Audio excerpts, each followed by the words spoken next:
Magandang tanghali po. Ito yung pangalawang vlog ko ngayon at ang ating pag-usapan po ay tungkol po sa ni-report na namatay na dalawa doon sa tinatawag nilang seminar daw ng orientation seminar ng mga watcher sa Zamboanga City. At bago ko ilatag po yan mga kaibigan, nais ko muna sabihin sa inyo kung ano yung Zamboanga City. Una, Zamboanga City, siyempre, mga salita doon parang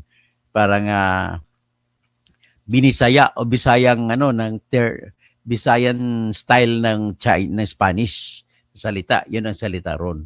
So, ngayon ang ang nangyari po doon na report sa lahat ng pahayagan, lahat ng internet news outlets ay may dalawang namatay doon at ang report ay patungkol doon sa orientation seminar at nag-stampede parang si Willie Revillame nung araw na nag-stampede doon sa 2004 sa first anniversary ng Wawawi at 73 ang patay ron hanggang ngayon hindi pa nagkaroon ng katarungan yung mga namatay sa Wawawi. Kaya Willie Revillame, binigyan mo ba sila ng jacket? O binigyan mo sila 5,000? 5,000? Hip hip hooray! Yan, ang problema mo, Willie Revillame. Kaya please lang, mga nakikinig sa akin ngayon, don't forget not to vote Willie Revillame. Okay? Wala pong alam yan sa trabaho. At ang importante po, nais ko lang sasabihin sa inyo, bago kayo bumoto, ay kailangan ang sukatan nyo ay una may katapatan ba sa bayan? Katapatan sa trabaho. Ang taong yun. Kung matapat siya, ibig sabihin wala po siyang record na sinampan ng kaso laban sa kanya. Walang kaso na sinampa kagaya ng corruption, kagaya kay Lito Lapid na may corruption na sinampa na pagnanakaw ng lahar, plunder sa lahar quarry, plunder sa fertilizer fund scam, at saka yung sinampa laban kay Bong Revilla na sinampahan ng plunder dahil sa kanyang Janet Napoles style. Kaya ang katalinuhan dyan, dito naman sa side, may alam ba yan sa trabaho? Trabahong senador, kailangan, si Willie Revillame, sigurado ko walang alam kung paano gumawa ng batas. At wala rin siyang alam kung anong klaseng mga batas ang gagawin. Kasi unang-una, hindi naman siya economics trained. Hindi naman po siya hindi niya rin alam kung paano lumaban sa corruption. Kasi ang nakakaalam lamang sa corruption na trabaho ay yung auditor na si Heidi Mendoza. Kaya sa totoo lang, hindi ako nahiya.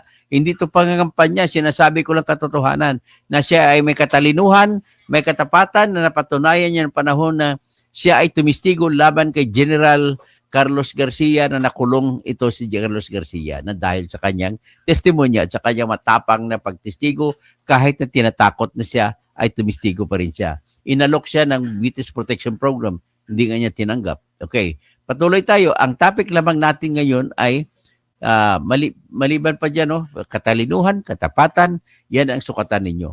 At huwag magpaloko, huwag maniwala sa mga survey na nilabas nila sa mga Okta Research, sa Tangere, sa Publicus Asia, sa Pulse Asia, sa SWS, sa WR Numero. Lahat po sila yung mga numero lamang yan, walang ibig sabihin. Mas maniwala kayo kung survey pag-usapan, doon po sa Kalye Survey. Kasi actual mismo ng tinanong ng nagsusurvey at actual na sumasagot ang tinatanong. Yung ibang ayaw magsalita, hindi naman pinipilit na sumagot. Kaya pasok tayo dito ngayon.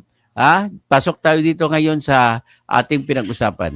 Ang report ay namatay daw ang dalawa sa orientation seminar para pagka-watcher. Tanong, si watcher ba? Training ba talaga ng watcher yon? Sagot, hindi po. Bakit? Ano po ang aking dahilan? Bakit hindi yan training sa watcher? Unang-una, napakarami, nag-stampede. May watcher ba na stampede? Ilan lang ba presinto sa Zamboanga? Presinto sa Zamboanga. Tingnan natin, Tingnan natin ito itanong natin kay ChatGPT. How many precincts? Voting precincts. Polling precincts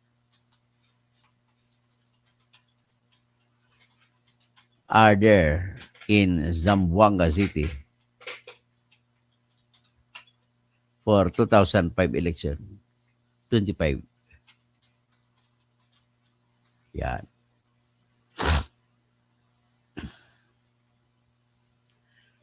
Ayun, may 120 voting precincts sa Zamboanga at ang registered voters ay 484,072.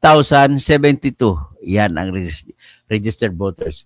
120 precincts. So kung 120 precincts, sabihin natin mag-hire ang kandidato dyan, tig-2 watcher kada presinto. So 240 lamang ang dapat pipila doon para natatao pupunta sa para mag-orientation sa seminar sa mga watcher.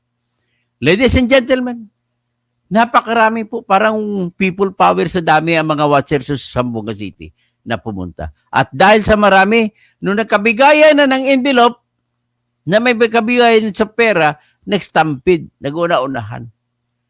So, namatay yung 2. Alam mo sino mang namatay? Ang namatay po ay senior citizen. Maniwala ba kayo may watcher na senior citizen? Yan lang. Yan lang ang inyong titingnan. So, ibig sabihin, vote buying po yun, Mr. Comelec.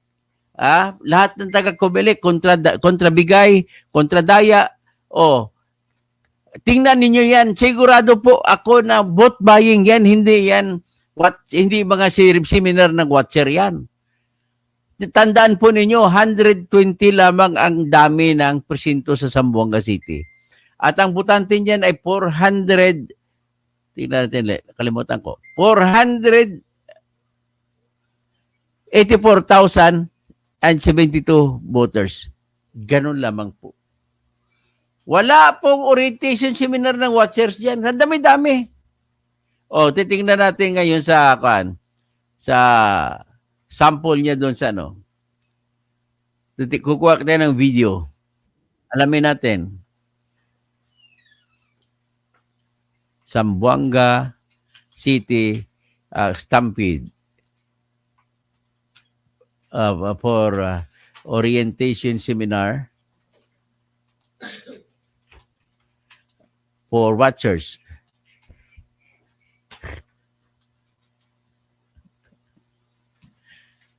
Dalawa patay. Tingnan mo, ipapakita ko lang sa iyo kung gaano karami ang napunta ron dito. Ilabas ko ngayon.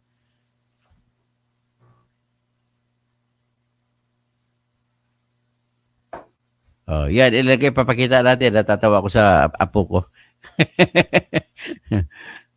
Okay, ito po ang Stampede. Ito ang video balita sa Stampede. Titingnan natin. Ngayon, ako po, ang proposition ko ay hindi ako niniwala ng seminar ng yan ng watchers. Yan. Nauwi sa Stampede ang umano'y orientation ng mga poll watchers sa Zamboanga City. May namimigay kasi ng pera at sample ballots. 2 patay sa insidente. Nasa frontline ng balitang yan, si News 5 Mindanao correspondent Bril Montalvo.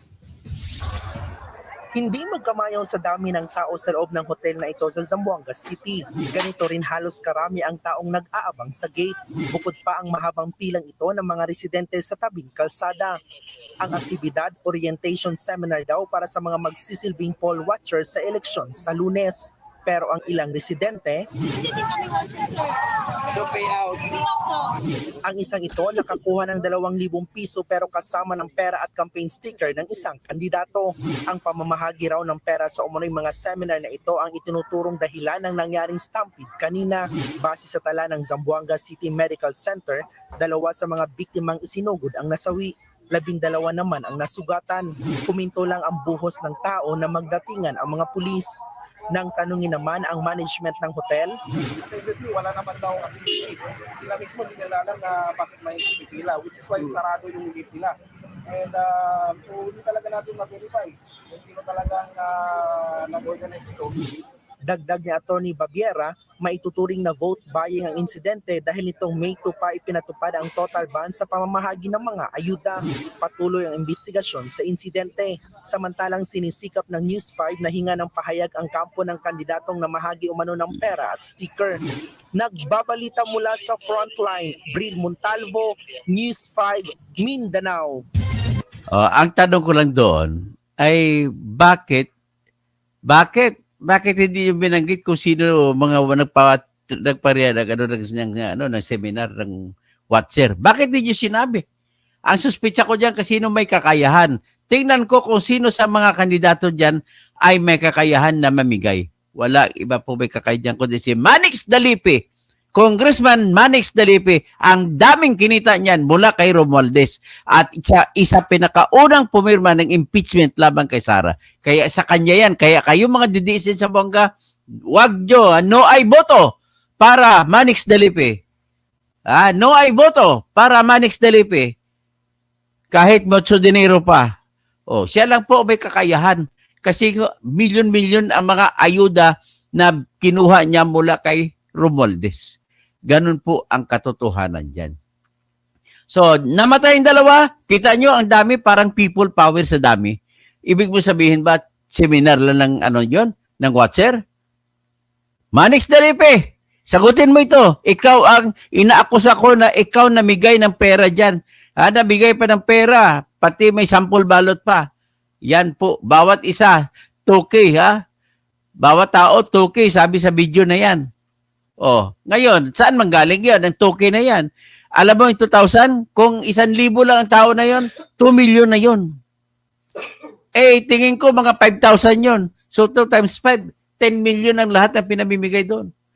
Small time para kay Manix Dalipi yan. Ang kinita niya kasi sa pagpirma sa impeachment ay 150 million. 50 million para sa soft projects, yung mga ayuda, mga AX. Ngayon, ang style nila po, kinukutsaba nila taga DSWD. Pipirma at ilabas kasi yung misis ko may nakasabay sa Grab ride na nagkwento taga DSWD siya, galit na galit. Bakit? Kasi pinapapirma lang daw DSWD na natanggap na nila ang ganitong karaming pera galing sa Quezon City. Pinapirma lang na natanggap ang bilyon-bilyong peso pera. Pero ang totoo, walang natanggap. Tapos, ang mga tao ng mga congressmen ang namimigay ng pera. Yan po ang katotohanan sa ating bayan. Kaya bawat isa sa inyo, maghanda kayo. Kung ako naman, hindi ko naman mapipigilan ng tao. Total, pera yan, masarap pakinggan, masarap tanggapin. Tanggapin nyo po. At sigurado, hindi naman kayo pwedeng hulihin kung binoto nyo ang namigay o hindi. Ganun lamang po ang ating paraan sa ngayon.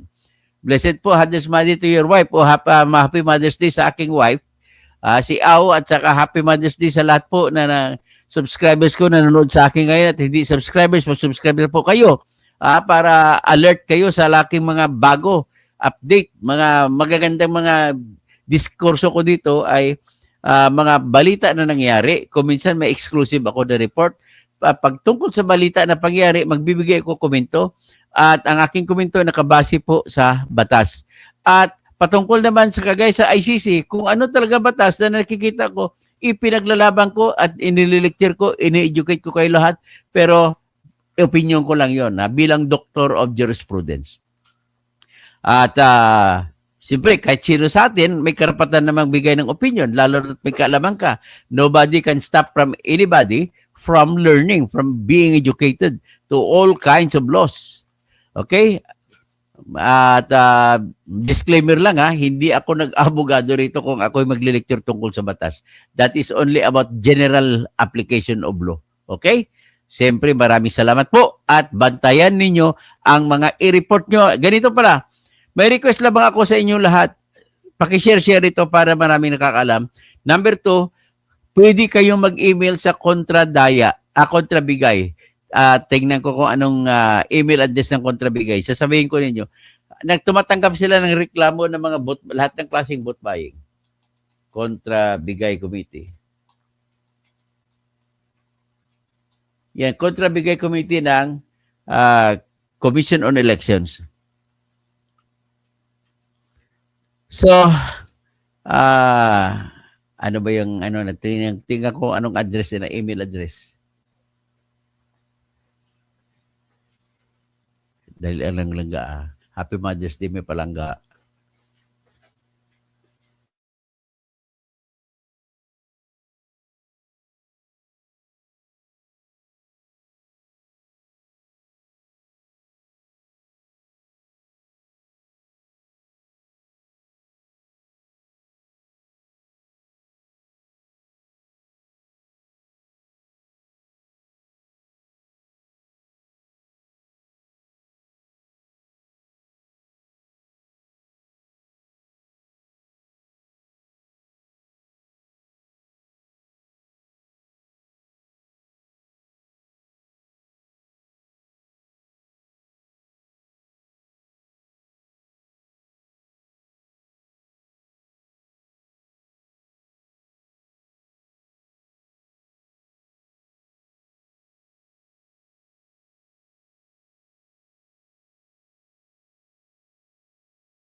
Nawala ako, inatake ako ng aking kalaban, kaya nawala ako sa screen.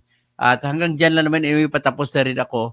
At ang aking lang pakiusap sa inyo, paki-share ito sa lahat. At para malaman ninyo kontradaya po, mag-email lang kayo sa kontradaya. At malaman ninyo kung ano ang, at sumasagot naman po sila. Kontradaya email address. So, ang kontradaya email address nyo, yung lahat ng video, litrato na kuha nyo, i-email nyo dun sa kontradaya na email address, kontradaya@gmail.com. Yun po, kontradaya@gmail.com.